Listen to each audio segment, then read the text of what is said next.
नमस्कार दोस्तों, मैं अतुल हूँ। आज शनिवार है और मैं फिर से मौजूद हूँ आपके सामने एक नई कहानी लेकर। बड़े भाई साहब। मेरे बड़े भाई साहब मुझसे 5 साल बड़े थे, लेकिन 3 क्लास आगे थे। उन्होंने भी उसी क्लास में पढ़ना शुरू किया था जब मैंने शुरू किया, लेकिन वे जल्दबाजी पसंद नहीं करते थे। अपनी नींव मजबूत डालना चाहते थे जिस पर एक आलीशान महल बन सके। 1 साल का काम 2 साल में करते थे, कभी कभी 3 साल भी लग जाते थे। मैं छोटा था, मेरी उम्र 9 साल की, वे 14 साल के थे। उन्हें मेरी निगरानी का जन्मसिद्ध अधिकार था। मेरी शालीनता इसी में थी कि उनके हुक्म को कानून समझूं। वे स्वभाव से बड़े अध्ययनशील थे, हरदम किताब खोले बैठे रहते। शायद दिमाग को आराम देने के लिए कभी कॉपी पर, कभी किताब के हाशियों पर चिड़ियों, कुत्तों, बल्लियों की तस्वीरें बनाया करते थे। कभी कभी एक ही नाम या शब्द या वाक्य 10-20 बार लिख डालते। कभी कुछ ऐसा लिखते जिसका कोई मतलब ही नहीं होता। एक बार उनकी कॉपी और मैंने ये इबारत देखी, स्पेशल अमीना, भाइयों भाइयों, दरअसल भाई भाई, राधे श्याम, श्रीयुत राधे श्याम, 1 घंटे तक। इसके बाद एक आदमी का चेहरा बना हुआ था। मैंने इस पहेली का अर्थ निकालने की भरसक कोशिश की, पर असफल रहा और पूछने की हिम्मत नहीं हुई। वे 9वीं कक्षा में थे और मैं 5वीं में। उनकी रचनाओं को समझना मेरे लिए छोटा मुंह बड़ी बात जैसी थी। मेरा मन पढ़ने में बिल्कुल नहीं लगता था। 1 घंटा भी किताब लेकर बैठना पहाड़ जैसा था। मौका मिलता तो उस हॉस्टल से निकलकर सीधे मैदान में, लेकिन कमरे में आते ही भाई साहब का गुस्सैल रूप देखकर पांव सूख जाते। उनका सवाल होता, कहाँ थे? और इसका जवाब मेरी चुप ही होती। ना जाने मुंह से यह बात क्यों नहीं निकलती थी कि जरा बाहर ही तो खेल रहा था। मेरी चुप्पी कह देती थी कि मुझे अपना अपराध स्वीकार है। वे कहते, इस तरह अंग्रेजी पढ़ोगे तो जिंदगी भर पढ़ते ही रहोगे, एक अक्षर ना आएगा। अंग्रेजी पढ़ना कोई हंसी खेल नहीं है कि जो चाहे पढ़ ले, नहीं तो कोई भी ऐरा गहरा नत्थू खैरा सभी अंग्रेजी के विद्वान ना हो जाते। यहाँ दिन रात आंखें फोड़नी पड़ती हैं, तब यह विद्या आती है। और आती क्या है, कहने को आ जाती है। बड़े बड़े विद्वान भी शुद्ध अंग्रेजी नहीं लिख सकते, बोलना तो दूर की बात। और तुम कितने घोंगा हो कि मुझे देखकर भी नहीं सीखते, कि तुम अपनी आंखों से देखते हो कि मैं कितनी मेहनत करता हूं और नहीं देख पाते तो तुम्हारी आंखों का कसूर है। कभी मुझे मेले तमाशे, क्रिकेट, हॉकी का मैच देखने जाते देखा है? हमेशा पढ़ता ही रहता हूं। उस पर भी एक क्लास में 2-2, 3-3 साल पढ़ा रहता हूं। और फिर तुम कैसे आशा करते हो कि तुम यह खेल कूद में वक्त गंवाकर इतने जल्दी पास हो जाओगे? मुझे तो 2-3 साल ही लगते हैं। तुम तो उम्र भर इसी क्लास में पढ़ते सड़ते रहोगे। अगर इसी तरह उम्र गंवानी है तो बेहतर है घर चले जाओ और मजे से गिल्ली डंडा खेलो। दादा की गाढ़ी कमाई के पैसे क्यों बर्बाद करते हो?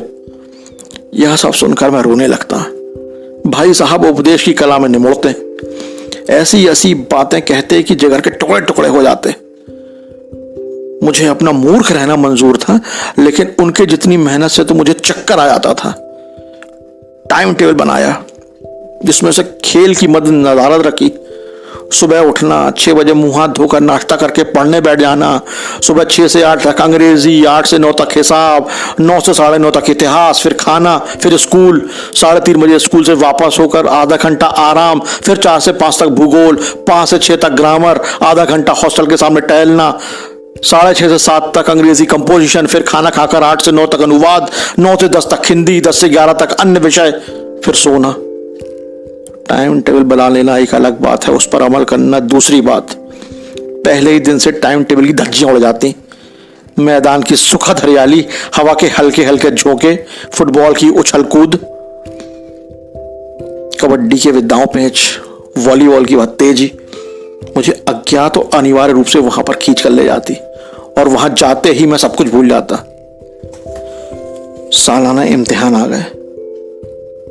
भाई साहब फेल हो गए, मैं पास हो गया और तो हर क्लास में फर्स्ट आ गया। मेरे और उनके बीच केवल 2 साल का अंतर रह गया। जी में आया भाई साहब को आड़े हाथों लूं, आपकी वह तपस्या कहाँ गई? मुझे देखिए, मजे से खेलता रहा और क्लास में अव्वल भी हूं। लेकिन वह इतने दुखी और उदास थे कि मुझे उनसे हमदर्दी हुई और अपने पर थोड़ा घमंड हुआ। भाई साहब का मुझ पर रौब भी नहीं रहा। भाई साहब ने इसे भांप लिया। एक दिन जब मैं सारा समय गिल्ली डंडे को भेंट करके खाने के समय लौटा तो भाई साहब ने मान लो तलवार ही खींच ली और सीधे टूट पड़े। देखता हूं इस साल पास हो गए हो और दर्जे में अव्वल आ गए तो तुम्हारा दिमाग चढ़ गया है। मगर घमंड तो बड़े बड़ों का नहीं रहा, तुम्हारी क्या हस्ती है। इतिहास में रावल का हाल तो पढ़ा ही होगा। उसके चरित्र से तुमने कौन सा उपदेश लिया। परीक्षा पास कर लेना कुछ ऐसा नहीं है कि जो बहुत कुछ बड़ा हो गया। जो कुछ पढ़ो उसका मतलब भी समझो। रावण भूमंडल का स्वामी था, ऐसे राजा को चक्रवर्ती राजा कहते हैं। आजकल अंग्रेजों के यहाँ राज्य का विस्तार बड़ा हुआ है, पर इन्हें चक्रवर्ती नहीं कह सकते। संसार में अनेकों देश अंग्रेजों की अधीनता स्वीकार नहीं करते, बिल्कुल स्वाधीन है। रावण चक्रवर्ती था, संसार के सभी राजा उसे कर देते थे, उसकी गुलामी करते थे। मगर उसका अंत क्या हुआ। घमंड ने उनका नामो निशान तक मिटा दिया। कोई उसे एक चुल्लू पानी देने वाला भी नहीं बचा। मेरे फेल होने पर ना जाओ, मेरे दर्जे में आओगे तो दांतों तले पसीना आ जाएगा।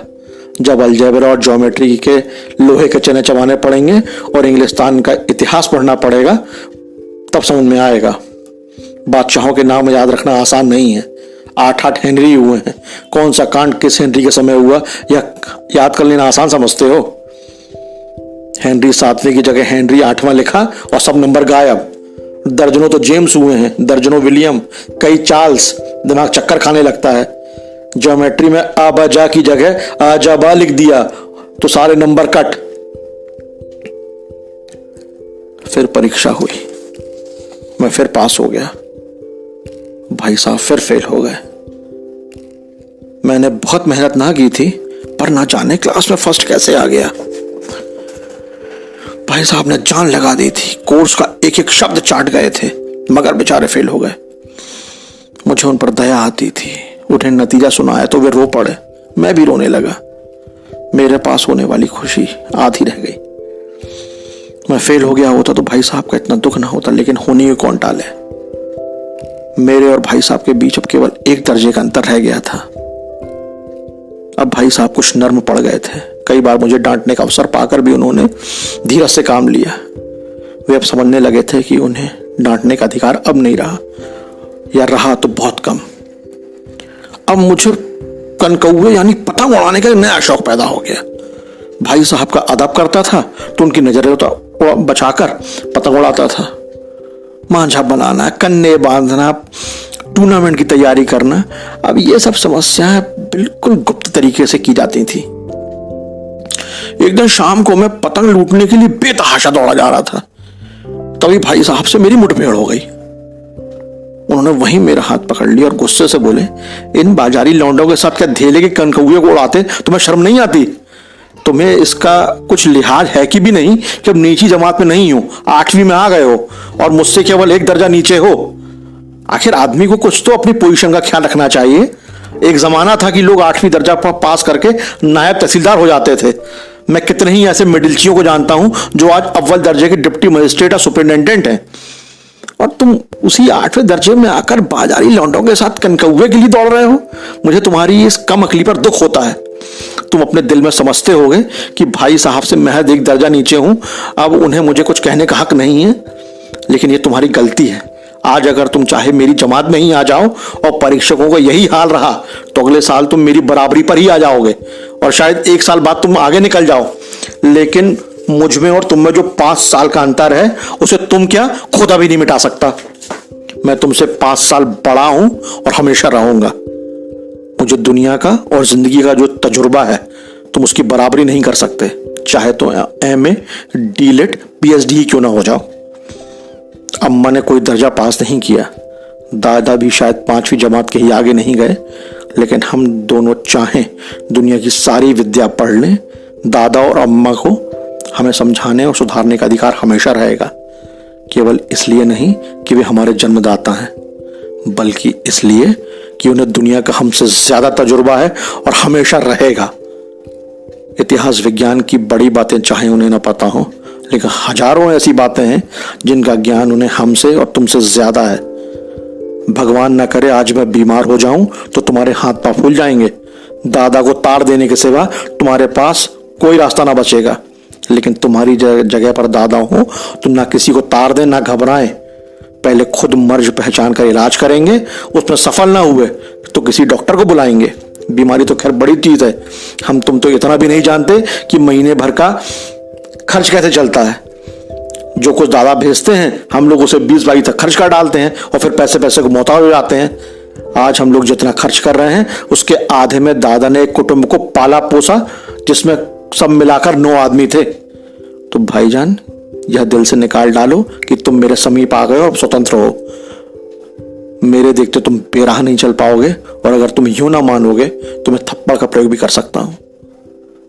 मैंने आंखों भरी आंखों से कहा, आप जो कह रहे हैं वह बिल्कुल सच है और आपको कहने का अधिकार है।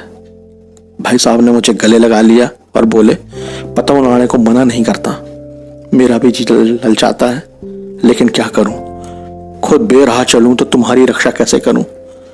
यह कर्तव्य तो मेरे सिर पर ही है। ठीक उसी समय एक कटी हुई पतंग हमारे ऊपर से गुजरी, उसकी डोल अटक रही थी। लड़कों का एक झुंड हमारे पीछे पीछे दौड़ा चला आ रहा था। भाई साहब लंबे हैं ही, उछलकर उसकी डोर पकड़ ली और बेतहाशा होटल की तरफ दौड़ पड़े। मैं उनके पीछे पीछे दौड़ रहा था। बस यही थी कहानी। दोस्तों, सिर्फ इतना कहना चाहता हूं, कुछ नहीं कहूंगा। जो भी हमारे बड़े हैं, बड़े भाई हो, बड़ी बहन हो, जो भी बड़ा हो, उनकी बातों को बस सुनिए और अमल कीजिए। हम उनसे इतना ऊपर कभी नहीं जा सकते कि आसमान छू लें। उन्हें हमेशा हक रहेगा कि हमें कहीं भी किसी भी रूप से चपत लगा सकें, हमारी गलतियों को ठीक कर सकें। अगले शनिवार फिर मिलूंगा एक नई कहानी के साथ।